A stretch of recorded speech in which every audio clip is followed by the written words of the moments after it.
Deputy Secretary Sherman represents the U.S. Department of State, which has been playing a key role in Fulbright's establishment.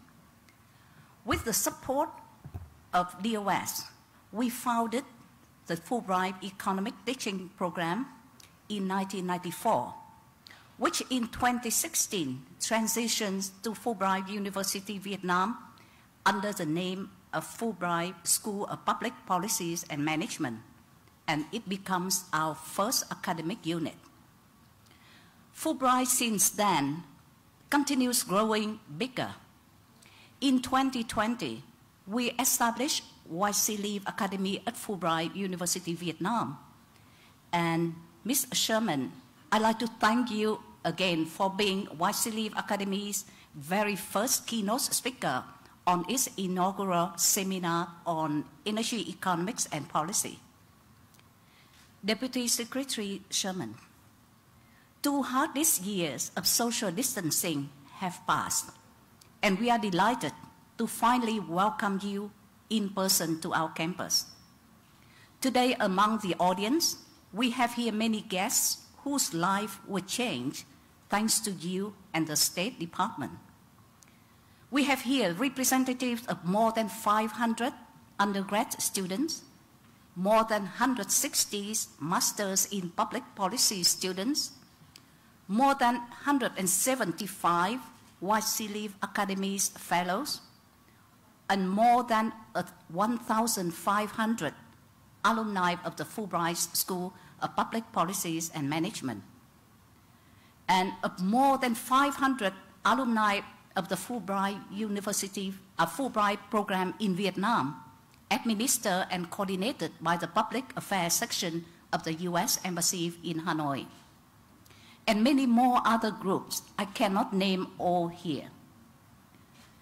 Today, we are not here not only to listen to you, but thank you for your trust and support that you and the department have extended to Fulbright and for Vietnam.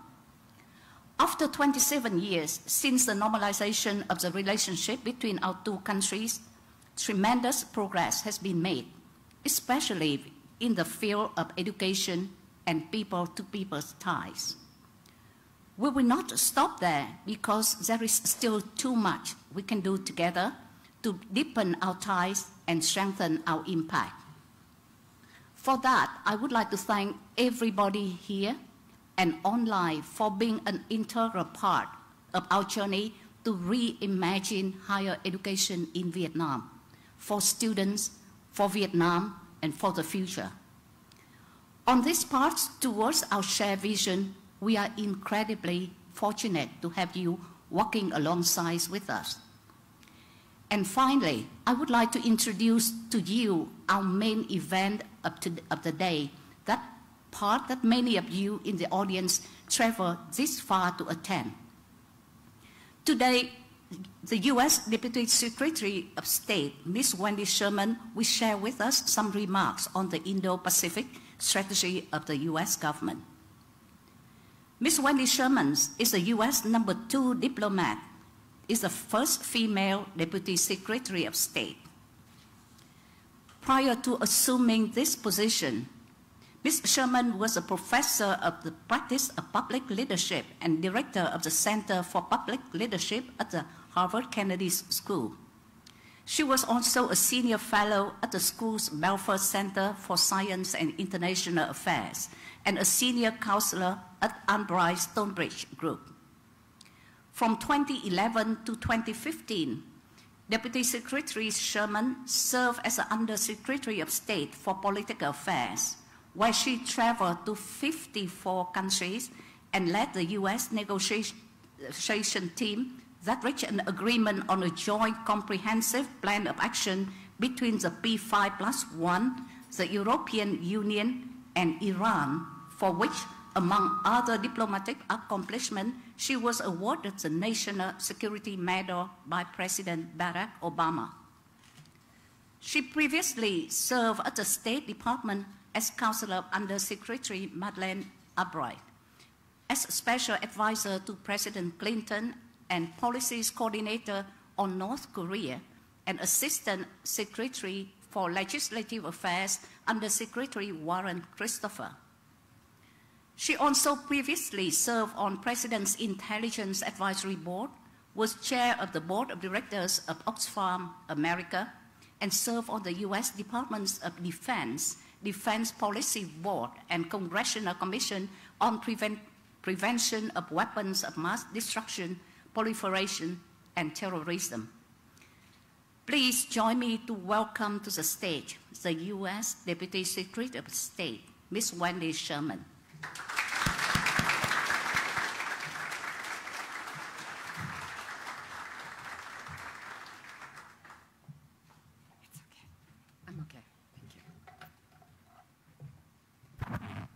Good morning. Whenever I taught my students, I would start, and I do this among the staff at the State Department, I start by saying, good morning. Good morning. Okay, let's do that one more time. Good morning. Good morning. Excellent. Now we can get started. This stool is here because, as you can tell from my hair, I'm a little older than pretty much everybody in the room, and occasionally my back gives out. So if you see me go for the stool, that's why. It's wonderful, really fantastic, for all the reasons the President said, to be with you all here at Fulbright University, Vietnam. I've had the pleasure of visiting Vietnam many times in my career and in my life, and I've even done, as we just heard, virtual event with FUV. But this is my first time setting foot on the actual campus, and I'm already energized by being here. Thank you very much, President Thuy, for that warm introduction, and for everything you have done to develop and grow this incredible university. It took many years for FUV to go from dream to reality, and the United States is proud to support this great institution. I also want to thank all of the students, faculty, and staff for joining us today. I'm looking forward to our conversation. As was just mentioned, before I returned to government to serve as Deputy Secretary a little more than a year ago, I was teaching at the Harvard Kennedy School of Government and running the Center for Public Leadership there. It was a great job, and even so, it's an honor to have the chance to serve my country again and to serve under my third president and my fifth Secretary of State. But quite frankly, not a day goes by that I don't miss getting to interact with my students. The President and I were talking about this on the way up. Any day we're sort of feeling low, if you can be with young people, all of a sudden you wake up again and realize that there's possibility and optimism in the world. Like all of you, my students at Harvard already accomplished so much in their lives, far more than I'd accomplished when I was their age. And like all of you, they showed up every day excited, curious, unwilling to take no for an answer, challenging me and my authority, which was great, endlessly creative about solving the challenges before us. So events like this are really special to me. And while I may not be a professor right now, I'm going to give the students in the audience an assignment anyway, which is to start thinking about what question you might want to ask, because I want to hear from you. 25 years ago, my dear friend, very dear friend, and then boss, Secretary Madeleine Albright, who recently passed, visited Ho Chi Minh City. She was the first Secretary of State to visit since 1975. And one of the reasons she came was to symbolically lay the first bricks of the building that would become the U.S. Consulate General. There are all kinds of important reasons to have a consulate: to process visas, to provide services, to make it easier for people to access resources. But consulate buildings, and embassies too for that matter, aren't simply functional places. They are symbols of one nation's commitment to another, of two nations' friendship with each other. When Secretary Albright returned to Ho Chi Minh City a couple of years later, it was to officially open the U.S. Consulate General, and usher in a new chapter in the friendship and partnership between the United States and Vietnam, a chapter focused on the future we want to see for our two nations, for Southeast Asia and the Indo-Pacific, and for the entire global community, and on how we will work together to achieve that future. There's so much that unites the United States and Vietnam. We have creative, energetic, entrepreneurial people. We care about tackling the challenges of our time, from climate crisis to global health security, and don't we know a lot now about global health security? We respect each other's political systems.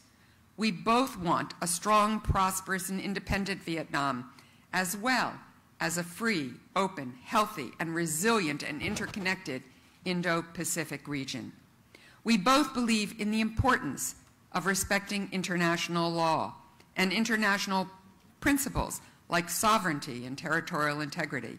We both share a common vision for the security of this region, one grounded in clear, agreed-upon rules that apply to everyone equally, not one where might makes right. In so many ways, the entire world will be written right here. Southeast Asia is home to the third largest population and the fifth largest economy in the world. And 60% of the population across the 10 ASEAN nations is under 35 years old. Those are some of the reasons why the United States so strongly supports ASEAN centrality. A few short weeks ago, ASEAN leaders gathered in Washington for a historic summit hosted by President Biden. We were delighted to welcome Prime Minister Ching to DC for that special summit, where we agreed to elevate the U.S.-ASEAN relationship to a comprehensive strategic partnership. It was fantastic, marking a new era in the relationship as we continue to strengthen cooperation. The United States also supports ASEAN centrality because it's in our interest to do so. The futures of the American people are connected to this region. Southeast Asia is the fourth largest market for U.S. goods.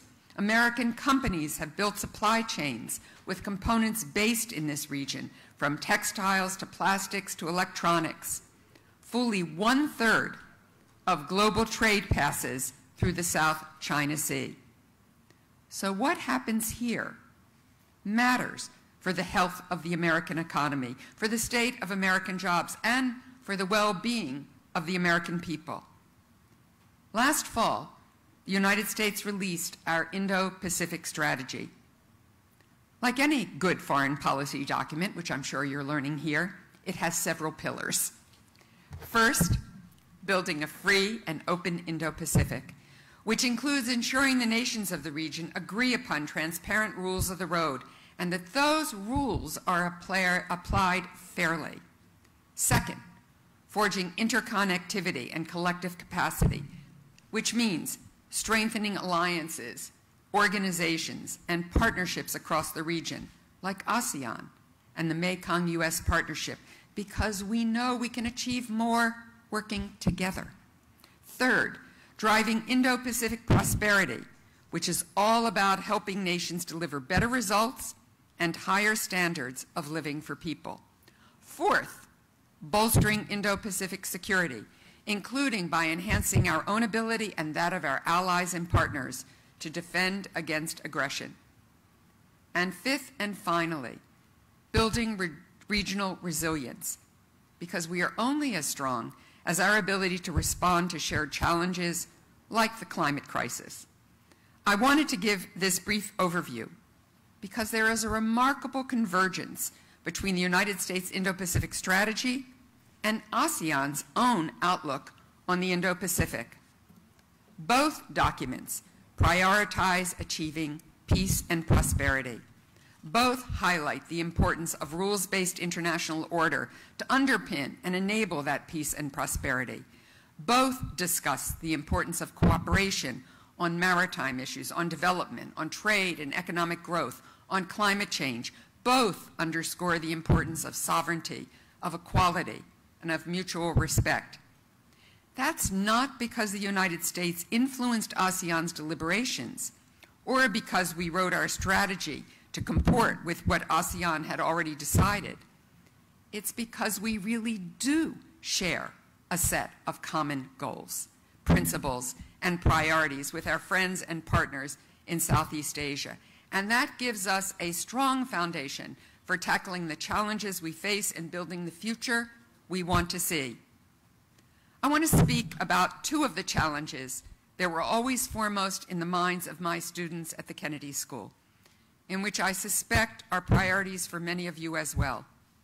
Global health, since I taught during the pandemic, and the climate crisis. Now, as you all know, I've been working in foreign policy and national security for a long time. You can tell that by this silver hair. But you may not know that I got my start as a social worker.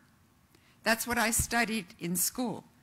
And it always made sense to me that health care is a top-tier political issue in the United States, because if you don't have your health, everything in life becomes a lot harder.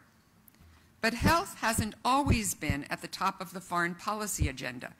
It's long been at the core of global development, but initiatives like eradicating smallpox or combating AIDS and malaria or reducing maternal mortality, those have sometimes been treated as separate from the quote-unquote big issues that drive foreign policy. The COVID-19 pandemic changed all of that. It has brought into stark relief something that global health and development professionals have long argued, which is that we are connected to each other across borders and regions and continents through our health. Vietnam has been a regional leader in addressing the COVID-19 pandemic, demonstrating a remarkable ability to get shots in arms. You've done an extraordinary job. The United States has been proud to be a partner to Vietnam in this fight.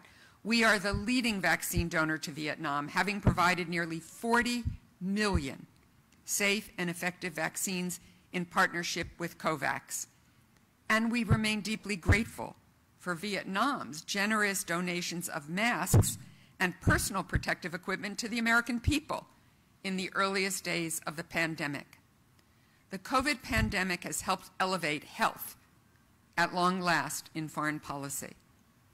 But I believe the other thing that will challenge the balance of priorities is young people like you. Because young people didn't need a once-in-a-century global pandemic, though I fear we may have more because of the next topic, climate change. You haven't needed this to understand that health is foundational to everything else we want to achieve. You know that instinctively. You know it from your own lives, and many young people in Vietnam have come up with really creative ways to address health issues. Young women like Lê Thuy, who is a medical student and an alumna of the American Center in Hanoi. Thuy came to the American Center to improve her English. Eventually, she applied for a grant and launched a series called Doctor Talk, which teaches other medical students and health professionals English language terminology and patient interactions. It's one of the America Center's most popular courses, and Thuy has turned it into a vital source of information about COVID-19 during the pandemic. And there are young men like Ho Tae Bin, an alumnus of the Young Southeast Asian Leaders Initiative, YSEALI, my incredibly very favorite institution. Bin is from Vietnam and studied business in school, but he really cared about making an impact on his community's health. He realized that a lot of people in Vietnam don't have exposure to the best practices in first aid, which can mean that others die or suffer needlessly as a result of accidents. Bin used what he learned through YSEALI to start Survival Skills Vietnam, which has helped connect more than 60,000 people so far to first aid training and saved thousands of lives. Thuy and Bin are just two of countless young people in Vietnam and around Southeast Asia who are bringing their creativity and energy to bear on solving important health challenges. And they are part of the reason I am so confident that young people like you will write the future we want to see. The story is similar when it comes to climate change, which is a crisis of global proportions and highly localized effects. There are some leaders in my generation, like my good friend, former Secretary of State and current Special Presidential Envoy for Climate, John Kerry, who visited Vietnam in February, who have sounded the alarm for a very long time about what is going to happen to our planet, our economies, and our people if we keep pumping carbon pollution into the atmosphere. But you all don't need to be told, because again, young people have understood the threats posed by climate change and environmental degradation instinctively. In fact, if you were born after April 1985, which is most of you, you have never lived through a month, never, where the global average temperature was below the average for the 20th century. You have quite literally been living your lives in a changed climate. Just as health is foundational to economic prosperity, so too is having a healthy environment.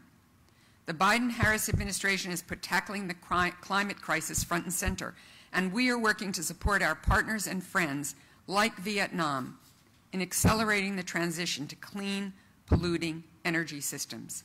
This year we launched a $5.3 million project to build Vietnam's first utility-scale battery energy storage system at a solar farm in central Vietnam. Battery storage will make it possible for the sun to help power Vietnam's electric grid, even when it's not shining, reducing demand for polluting fossil fuel sources. Sustainability is another area where young people here in Vietnam are leading, like Win Ho Ang Viet, a YSEALI alumnus who created an environmental education curriculum for elementary school students. His, quote, Dream and Do School Vietnam, unquote, curriculum has taught thousands of kids how to be good stewards of the environment. Or Lê Thị Xuân Mai, another YSEALI alumni, who is a passionate volunteer with wildlife organizations. She brought the leadership skills she learned through YSEALI to bear on an 8-city project aimed at teaching young people how to reduce plastic waste. After working on a number of environmental projects, she realized the key to success came from the heart. She wrote, quote, everything starts from what we want, doesn't it? As long as you truly want it, no matter what your background is, I believe you can do wonderful things to protect the environment, unquote. I couldn't agree more. If you take one thing away from our conversation today, I want it to be that. Each and every one of you has the power to change your community, to improve your life and the lives of your fellow citizens, to reach across borders and build connections with other young people who want to make change happen in Southeast Asia, in the Indo-Pacific, and truly in the entire world. Very little in our world is inevitable. So the question we must face each and every day is, what kind of world do we want to live in? What kind of future do we want to build for ourselves, for our children, and in my case, for my grandchildren? And what am I willing to do to build that future, that world? Do we want a future where all countries play by the same set of transparent, agreed-upon rules, and where less powerful nations can make the best decisions for their own futures, free from coercion? Do we want a future where people are empowered to use and develop their talents? Do we want a future where we build connections with each other and work together in mutual respect and understanding? Do we want a future where we prioritize foundational issues like health and the environment for the long-term benefit and prosperity of us all? Do we want a future, in other words, that is envisioned in the United States Indo-Pacific Strategy, and in the ASEAN outlook on the Indo-Pacific, a future defined by working together to address the world's challenges.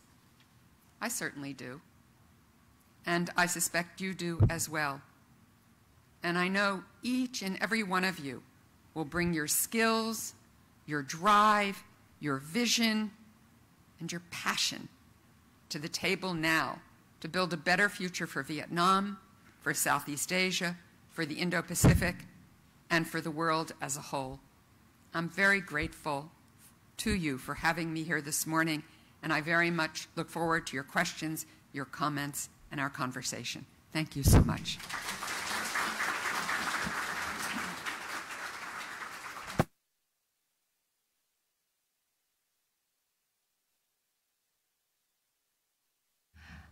Thank you, Deputy Secretary of State Wendy Sherman. And now I would like to invite our moderator, Ms. Bùi Việt Lâm, our Communications Director of Fulbright University, Vietnam, to come on stage and moderate the Q&A session. I'm just going to grab a pen. Of course. Thank you, Deputy Secretary of State, Professor Wendy Sherman, for a very, insightful, remark, and more important, to us, a lecture. Very important for us and very inspirational too. I think not only the audience here, but a lot of people are watching on our Facebook and also social media platform to know more, about the U.S. Indo-Pacific strategy. But more important, for the Fulbright University's student here, we want to answer you that we want to be a part of the future that you envision. That's very, very important. We want to build together a better future to resolve the challenges and build a future that all of us have a voice and that a right to shape it in our own way. And I would like to share with you before we start that here at Fulbright, our students are expecting this visit a lot. And if one thing I can assure you, I can say that they're full of curiosity because at Fulbright we would like to recruit students. The first, character we want to get is that the intellectual curiosity, and they are very brave to ask questions. Even we say that there are no stupid questions, just you want to know. So I would like to invite our Fulbright students, undergraduate students, people, guys, you can ask our Deputy Secretary of State any questions you want to ask. May I invite, that undergraduate, usually student first, okay? Thank you, Mike. Yeah, okay.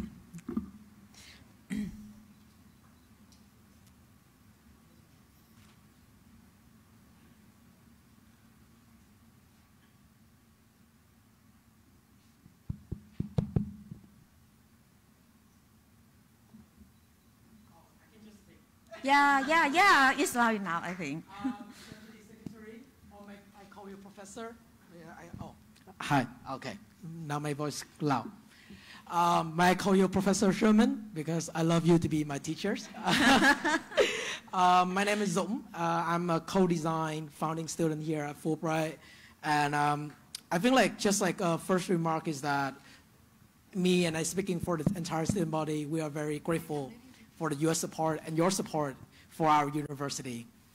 And the first part is I resonate a lot with your remarks on the young people because I believe the same thing as well. I think that young people, regardless of your background, regardless of your interest, you can all contribute something to make things better. So I really resonate with that. But now let's get to the top questions. I agree and I admire your commitments to the Indo-Pacific, to the climate, to the health. But as we all know, in the U.S., the political system changed, interests change. So my question to you is that how do you ensure that even the next administration and many administrations to come will embed your Indo-Pacific strategy into the long-term plan in this region? Thank you so much. Thank you. Yeah. I'm not sure, is this, yes, it is working. That's a great question. First of all, I'm delighted you're curious. Curiosity is critical. And I'm delighted that you challenge, because it is important to challenge ideas that are put on the table and to have robust discussion and debate, because that's how you get the best ideas, to have a diversity of views that come to the table. The reason I think this will be sustainable is because in our system, whether you're a Democrat or a Republican or an independent or anything else in between, we have a wide variety of views in my country, you think about the future prosperity and security for the United States. And you know, because in part, because of the vibrancy of the economies in Southeast Asia and in the Indo-Pacific at large, that is where a lot of the future is headed. That is where young people are. That is where technological achievement is developing. That is where jobs and markets are growing. So there's a market for American exports and for robust trade. You know that's where new ideas are coming from. And to be perfectly honest, for the United States, as Secretary Blinken said in his speech about our relationship with the People's Republic of China, the People's Republic of China is a large, significant, consequential power in the world. And so we have done a lot of thinking about this. We wish to work with the PRC. Our Secretary of Defense just met with their Secretary of Defense at the Shangri-La meeting in Singapore. So we very much want to have lines of communication. We want to invest in our country to be able to compete in the world economy and in our own innovation and entrepreneurship. We want to align our interests to make sure that we have a rules-based world where everybody has a fair playing field. And there will be times when we will disagree and we will have to work through them. It is a complicated and challenging world ahead. I don't think any of us expected that 2+ years we would be fighting COVID. And even though we may be done with it, it is not quite done with us yet, necessarily, and certainly in many countries that is still the case. So we have lots of challenges ahead, and that's why we need all of you to be curious, to challenge ideas, to be innovative, to be entrepreneurial, to use all of the gifts you have to get us to a bright future. Thank you. Thank you, Deputy Secretary of State. Oh, but I want to, I think that give more priority to the young people, and then I will give a chance to, I think, people, okay? So, I know. I see one of our close friends, a diplomat. I will give a chance to you later. I think so. Because here first, this will be, I think, like a conversation between a professor and student, but more than that, right? Yeah, our student, I see the hand. Can I invite you? FSPVM student, right? Yeah? Yeah. And I want to say that the first 2 students have been young men. Oh yeah, so that way I think ladies. I have a rule. I have a rule in all of my speeches that I expect after the first 2 questions that one of you bright young women raise your hand. Don't be shy. They don't know what they're going to ask. So yes. don't worry about it and think you have to have some perfect question. You don't. Yeah. Thank you. Because you know that 65% of our Fulbright students are female. So be brave.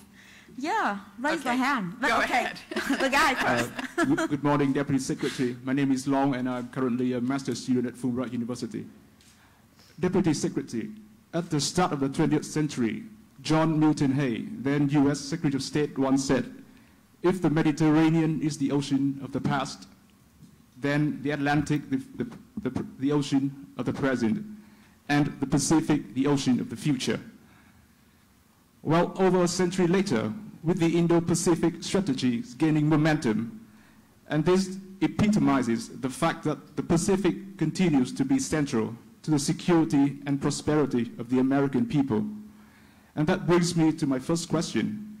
As ASEAN's geography acts as a bridge between the Pacific and the Indian Ocean, and is an important factor of the Indo-Pacific strategy, recently, President Biden has chaired meetings with ASEAN leaders, and this has demonstrated clearly the US vision with this organization. Nevertheless, an external force has been leveraging its enormous economic, military, and political clout to seek to divide, weaken internal solidarity, and undermine ASEAN's prestige and strength. So my question is, with its prowess and might, what can the US do to help ASEAN nations maintain their unity, integrity, so as to benefit the Indo-Pacific strategy? My second question is, Sorry, I think you get one. Yeah. Sorry, because I think you get one. one because of the very limited time. Now, we should give a chance for others to ask. So just do tell me, though, what are you getting your master's degree in? What are you studying? I'm studying a Master of Public Policy at Fulbright University. Great. Okay. So the United States absolutely believes in the centrality of ASEAN. And as you just pointed out, President Biden just hosted the U.S.-ASEAN Special Summit. And we were incredibly honored to have your leader as part of that. And I was very honored to join President Biden for the session and join Vice President Harris for the lunch because Secretary Blinken was getting over COVID. So he could not attend, and I got that privilege. So I was very lucky. It was a really robust and excellent discussion. And I think the future of ASEAN is strong. It is a consensus-based organization, which always makes things great and difficult because you need to hear everybody's voices and bring everybody's voices to the table. We are not a member, but we did elevate our relationship to a comprehensive strategic relationship with ASEAN as a result of this U.S.-ASEAN Special Summit. So we look forward to continuing strong work with ASEAN. ASEAN's ability to be a strong and vibrant organization really relies on the members of ASEAN. The United States can help, can support, can provide additional funds, which we just did, $150 million that we just announced to ASEAN for initiatives going forward, including some for maritime domain, which I'm sure Vietnam will benefit from.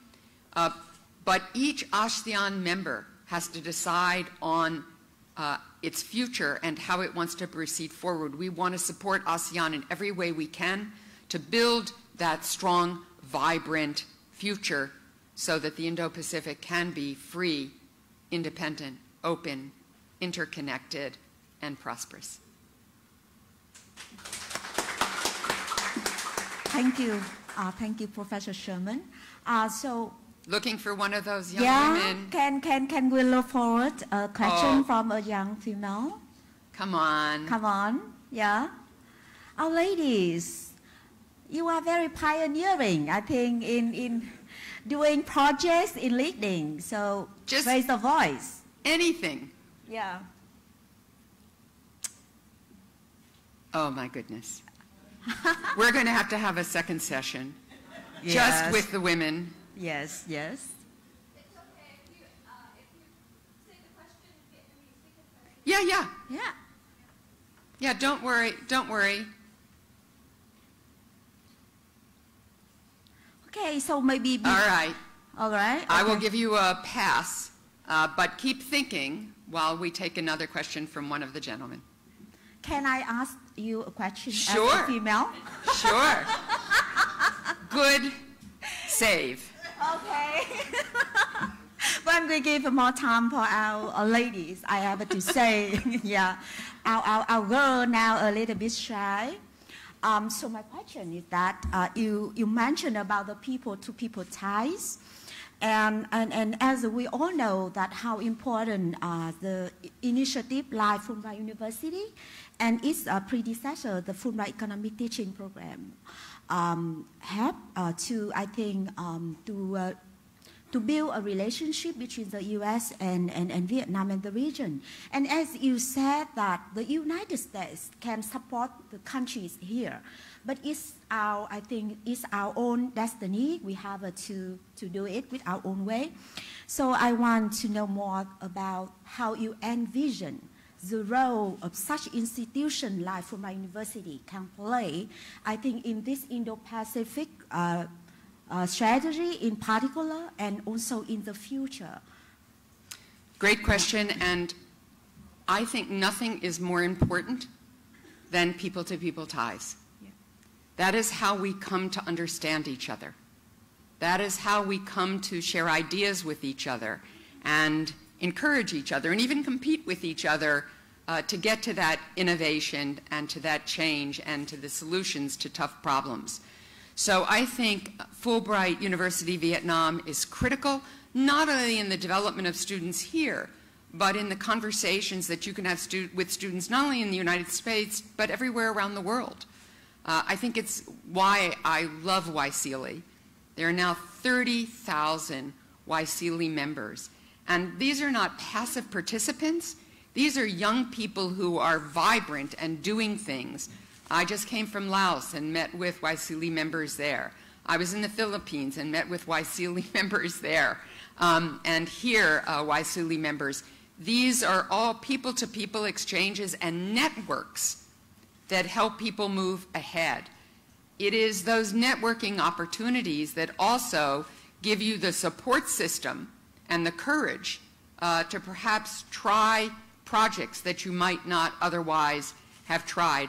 The young people I met with the other day in, I think it was the Philippines, I lose track after a few days of being on the road, were doing environmental projects and helped each other out at the table, people they knew and funders that might be able to help them out and mentors who might help them get to the next stage of the development of their business or their civil society organization. So this is quite critical to be able to solve the incredible challenges that we have. My lifetime, and I have more years behind me than I have ahead of me, has been challenging, and there have been a lot of changes in the world.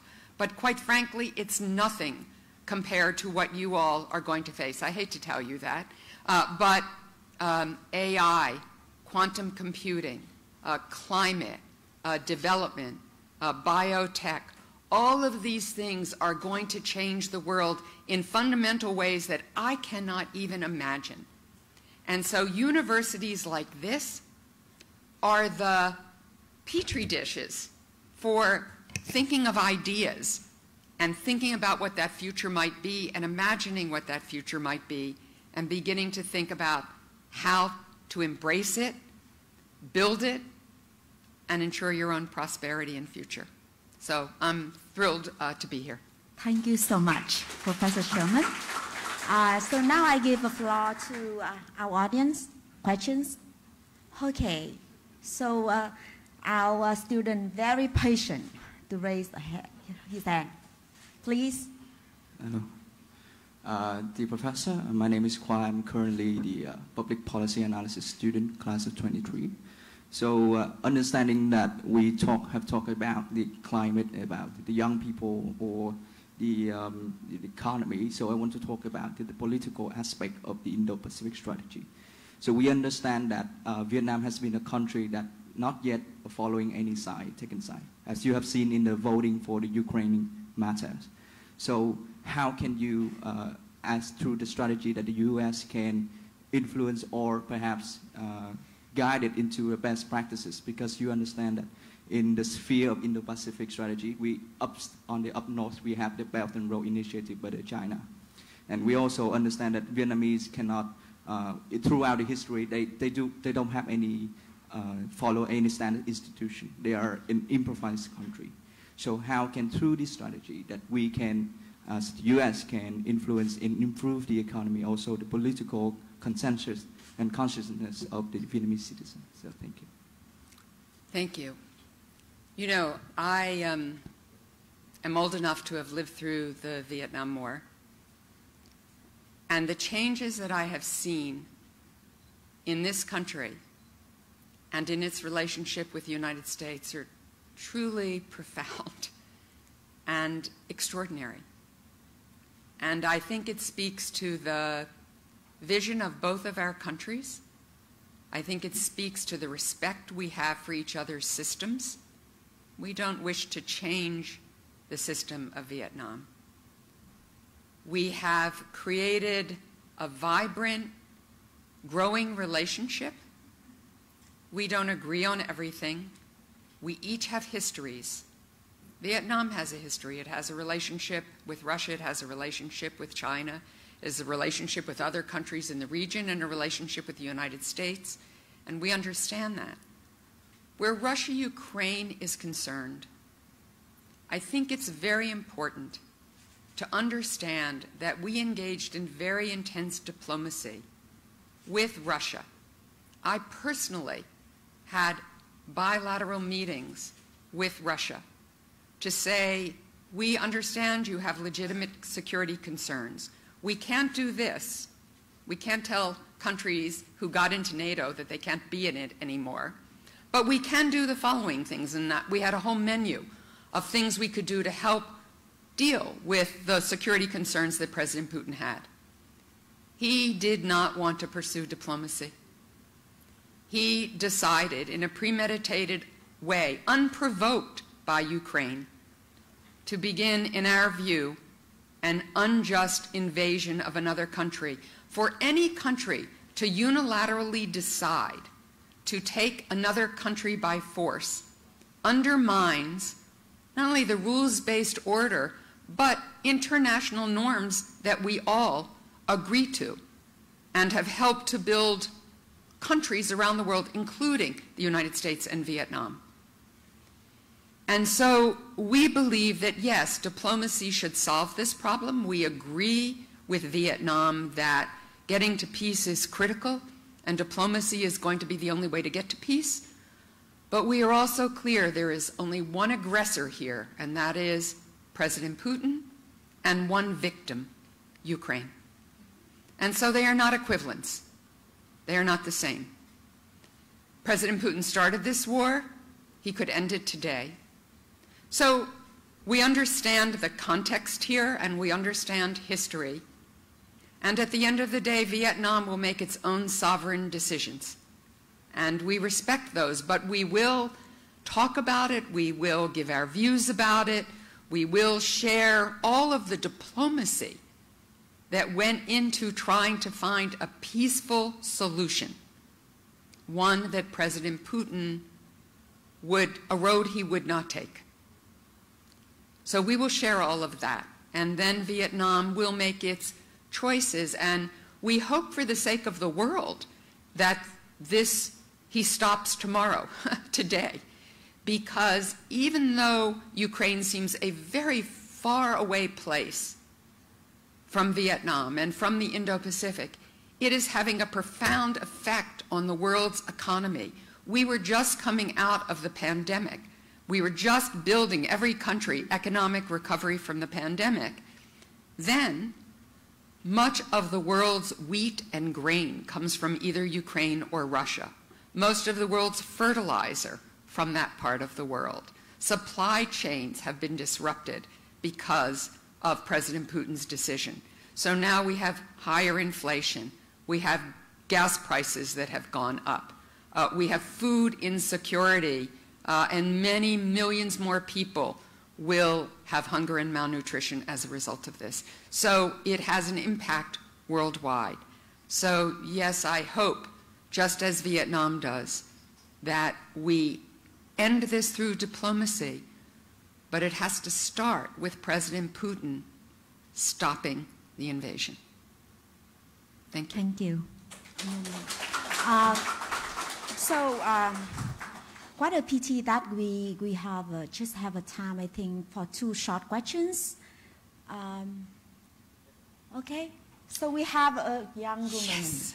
Yes. Female student, yes. Hello, everyone. My name is Maya. I'm currently a junior at Fulbright University, Vietnam. Thank you, Secretary Wendy Sherman'S, for coming to our school today. It's an absolute honor to have you here. My questions for you do not regard any strategy or politics. It's a simple questions of, as a woman, what is the one thing you think other young women could learn in their college year to prepare for the years after college or in life in general?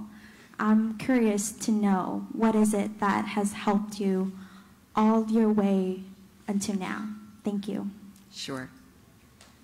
Thank you. All of us in life need a really good support system. I've been lucky to have a husband for 42 years who has supported every choice I've made. I hope I have supported him as well. I think it is very important, and thank you for lifting yourself up to ask a question.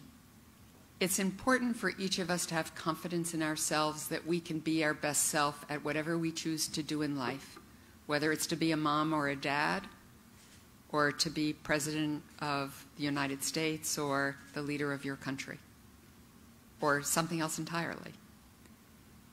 And it's very interesting. There's a very famous Hewlett-Packard study that says that men believe that if they have 60% of the qualifications for a job, they should apply for it. And women believe they have to have 100% of the qualifications to apply for it. And what I say to women is, be like those guys. They do one of two things. They get the job, and they define the job as just the 60% they know how to do. Or they take the job, they do the 60%, and they fake it until they make it to learn the other 40%. So I know she's going to hate me for doing this, but my young special assistant, Tawan Tron, who's sitting up here, you have to stand up, Tawan. They still won't be able to see you, but stand up, was born here in Vietnam and came as a refugee to the United States. And she drives me completely insane because she never hesitates to come forward and believe in herself. And that partly comes out of her cultural heritage here. She's insistent and persistent. And I don't think that's just an American thing. I think that's very much a Vietnamese thing. And she works tirelessly, which I also think is an attribute of everyone I have met in Vietnam. There is a drive to work hard, to do a job well. So, what I'm trying to say to you is believe in yourself. Get a support system that can help you. Everywhere I have worked, I have found a group of women who can be there with me. I worked on Capitol Hill once in our Congress. I was the chief of staff for a member of our House of Representatives. And there were only 5 of us who were women at the time. And so we met once a month at each other's house, and we only had carry-out. No one had to cook, only carry-out. And we helped each other out. I knew nothing about working on Capitol Hill, so I really needed that support group to teach me things. I had told the member of Congress for whom I worked, a woman who I later helped become a United States Senator, that sometime soon I wanted to have a child. So she knew that coming into the job. And once I got pregnant, then one of the other women figured, well, if she can do it, so can I. And so we did it together. So get a support system, find really good guys who I call Galahads, who can help you out too, and then be anything you want to be that you feel comfortable with. And own it. Own your power. You have a lot. You have a lot of power. Own it and use it for good. You'll do great. Thank you. Thank you. I think that's so inspirational to me personally and to all, I think, women here. And proudly to say, I have to say that Vietnamese women play a very important role. Our founding president is a woman. Absolutely. Right, yeah. And 65% of our students are women. They are top students. So there's no reason we have to be afraid, right? And I think that you are a great example, very inspiring example that women, if we confident in ourselves, we are fearless, and we stand up. But I have to say that if in our society, an Asian society, there's still a lot of ceiling, a lot of, I think, the societal biases that our women every day we have to fight with. But at Fulbright University, we would like to empower women. By the way that you say that at Fulbright we have a motto that here at Fulbright you don't need to learn to be others. You don't need to change yourself.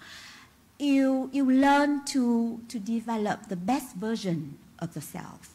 Yeah. Terrific. And go out of this world and face all the challenges.